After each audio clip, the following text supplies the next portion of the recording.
Can we quickly talk about anti-fragility?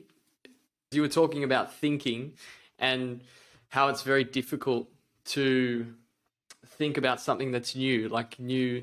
Is that an example of anti-fragility? I'm a bit selfish now because I know you've read into this and I'm just reading into the concept. So I'd like to get your thoughts on that. Is the struggle with a new concept a sign of anti-fragility? Is that your question? Yeah, in the sense that as you keep stressing that function, your mind is anti-fragile in the sense that it'll learn and grow stronger. Yes. Okay. Yes, correct.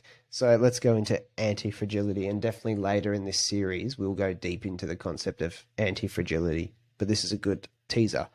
So the concept, Nassim Nicholas Taleb, a fellow man of Lebanese heritage like myself, although he identifies as Lavant and not Lebanese, which is oddly specific, and he wrote this amazing book, for me, one of the best books on education that in no way, shape or form is obviously linked to education, called Antifragile, which Luke's diving into now.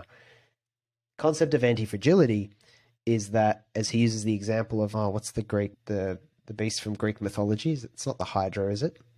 I can't remember. Whatever the thing is, the chops the heads off and it grow back, and they grow back. I don't know what it is. For every head you chop off, 2 grow back or 3 grow back or something like that. So in other words, the more you damage it, the stronger it gets. Whereas something like glass is fragile. Like the more you damage glass, it never gets stronger. It only ever gets weaker. That's the opposite. And then the third category is robust, which is like no matter how hard you act on it, it doesn't change. For example, a phoenix, if anyone's seen Harry Potter, it'll die, it'll just come back. It won't be better than before, it'll be the same. So that's robust. So things that are anti-fragile get stronger as they get challenged, as long as you don't kill them or fully break them. So think about a muscle again in the gym, that you're damaging it. Like from what I understand, the muscle's actually tearing apart a bit when you lift weights or whatever. And that actually is required, breaking things apart is required to rebuild the muscle stronger. So your muscles are anti-fragile. The exception is if you go too hard and you pull the muscle, or you tear a muscle or something like that. So you can't just take any load. But in general, yes, that pain you might feel from a new idea, or the pain you get when you're challenged.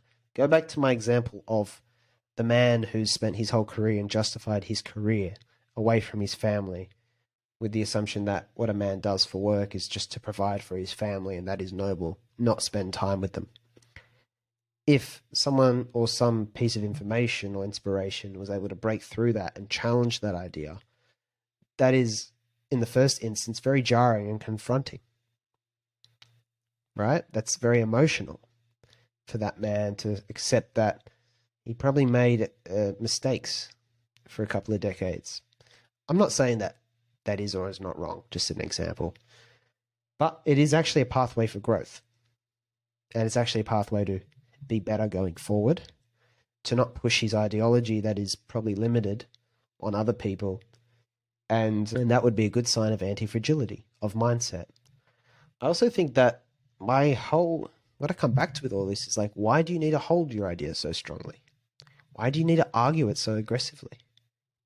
Take that example. You can only take really good lessons from anything, even if it's a radical view. I mean, like, what's a cult? Like, are the bigger religions cults too? Like, do we learn a lot about how to actually make things meaningful for people from something that's on the extreme and completely labeled as bad as a cult? Is Apple like a cult? As a workforce? And then even something like that, there is some nobility perhaps in providing for a family. I'd say that that's correct. So you can take something from that. But should that be the sole focus, providing on a family? That's probably too limited. The truth is probably somewhere in between. Where in between?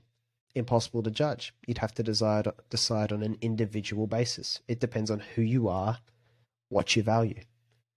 And so, it's like, why do you have to be so aggressive and even limited? You might lose the value that's actually in your belief by being so aggressive about it and so single-minded about it.